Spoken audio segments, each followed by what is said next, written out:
Second hand mobile ಖರೀದಿಸುವುದು ಇಂದಿನ ದಿನಗಳಲ್ಲಿ ಬಹಳ ಜನಪ್ರಿಯವಾಗಿದೆ. ಕಡಿಮೆ ಬೆಲೆಗೆ ಉತ್ತಮ ಫೀಚರ್ ಇರುವ ಫೋನ್ ಪಡೆಯಲು ಇದು ಸುಲಭದ ದಾರಿ.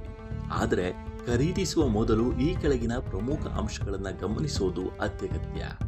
ಇಂದಿನ ದಿನಗಳಲ್ಲಿ ಹೊಸ ಮೊಬೈಲ್ಗಳು ಬೆಲೆ ಗಗನಕ್ಕೇರ್ತಾ ಇದೆ.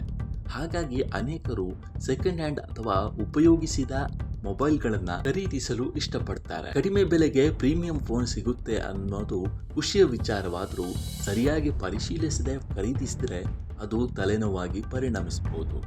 ಹೌದು, ಫೋನ್ ಹೊರಗಡೆಯಿಂದ ಚೆನ್ನಾಗಿದ್ದ ಮಾತ್ರಕ್ಕೆ ಅದರ ಒಳಗಿನ ಸ್ಥಿತಿ ಚೆನ್ನಾಗಿರುತ್ತೆ ಅಂತ ಹೇಳೋಕ್ಕಾಗಲ್ಲ. ಹಾಗಾದರೆ ಸೆಕೆಂಡ್ ಹ್ಯಾಂಡ್ ಫೋನ್ ಖರೀದಿಸುವ ಮುನ್ನ ನೀವು ಗಮನಿಸಬೇಕಾದ ಪ್ರಮುಖ ತಾಂತ್ರಿಕ ಮತ್ತು ಕಾನೂನುಗಳ ಅಂಶ ಯಾವುದು ಅನ್ನೋದನ್ನು ಇಲ್ಲಿ ಹೇಳ್ತೀವಿ ನೋಡಿ. ನಿಮ್ಮ ಹಣಕ್ಕೆ ಸರಿಯಾದ ಮೌಲ್ಯ ಸಿಗಲು ಸಂಪೂರ್ಣ ಮಾಹಿತಿಯನ್ನು ನಾವು ಕೊಡ್ತೀವಿ.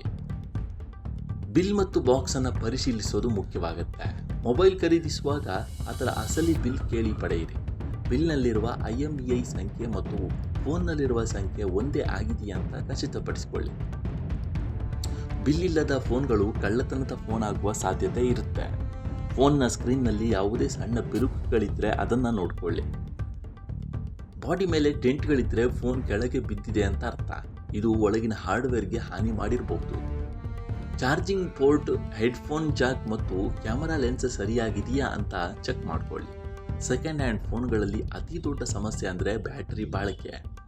ಫೋನ್ ಸೆಟ್ಟಿಂಗ್ಸ್ಗೆ ಹೋಗಿ ಬ್ಯಾಟರಿ ಹೆಲ್ತನ್ನು ಚೆಕ್ ಮಾಡಿ. ಅದು 80%ಗಿಂತ ಕಡಿಮೆ ಇದ್ದರೆ ಬ್ಯಾಟರಿ ಬೇಗ ಖಾಲಿಯಾಗಬಹುದು. ಫೋನ್ನ ಬ್ರೈಟ್ನೆಸ್ ಹೆಚ್ಚು ಕಡಿಮೆ ಮಾಡಿ ನೋಡಿ. ಸ್ಕ್ರೀನ್ ಮೇಲೆ ಎಲ್ಲೂ ಕಪ್ಪು ಚುಕ್ಕಿಗಳು ಇಲ್ಲದಿರುವುದನ್ನು ಕನ್ಫರ್ಮ್ ಮಾಡಿಕೊಳ್ಳಿ.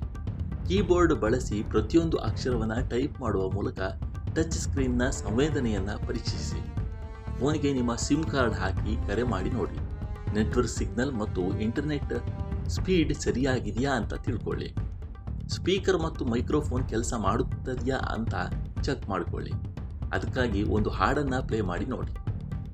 ಸೊ ಒಟ್ಟಾರೆಯಾಗಿ ಹೇಳೋದಾದರೆ ಸೆಕೆಂಡ್ ಹ್ಯಾಂಡ್ ಮೊಬೈಲ್ ಖರೀದಿಸುವಾಗ ಯಾವುದೇ ಗಡಿಬಿಡಿ ಬೇಡ. ಫೋನ್ನ ಬಿಲ್, IMEI ನಂಬರ್ ಮತ್ತು ಬ್ಯಾಟರಿ ಹೆಲ್ತನ್ನು ಸರಿಯಾಗಿ ಚೆಕ್ ಮಾಡಿಕೊಳ್ಳೋದು ಅತ್ಯಗತ್ಯ. ಸಾಧ್ಯವಾದರೆ ಪರಿಚಿತರಿಂದ ಅಥವಾ ನಂಬಿಕಸ್ಥ ರೀಪರ್ಬಿಶ್ಡ್ ಸ್ಟೋರ್ಗಳಿಂದ ಮಾತ್ರ ಫೋನನ್ನು ಖರೀದಿಸಿ. ಆದರೆ ಒಂದು ಮಾತನ್ನು ನೆನಪಿಡಿ, ಅತಿಯಾದ ಕಡಿಮೆ ಬೆಲೆಗೆ ಸಿಗುವ ಫೋನ್ಗಳ ಹಿಂದೆ ಯಾವುದಾದ್ರೂ ಒಂದು ತೊಂದರೆ ಇದ್ದೇ ಇರುತ್ತೆ ಅನ್ನೋದನ್ನು ನೀವು ಯೋಚನೆ ಮಾಡಬೇಕಾಗತ್ತೆ.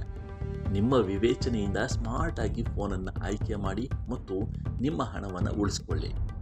ಸೆಕೆಂಡ್ ಹ್ಯಾಂಡ್ ಫೋನ್ ಖರೀದಿ ಮಾಡೋದೇನೋ ಉತ್ತಮ, ಆದರೆ ಖರೀದಿ ಮಾಡಿದ ಫೋನ್ನಲ್ಲಿ ಏನೇನು ಪ್ರಾಬ್ಲಮ್ ಇದೆ ಅನ್ನೋದನ್ನು ತಿಳ್ಕೊಳ್ಬೇಕಾಗಿರೋದು ಕೂಡ ನಿಮಗೆ ಮುಖ್ಯ ಆಗತ್ತೆ.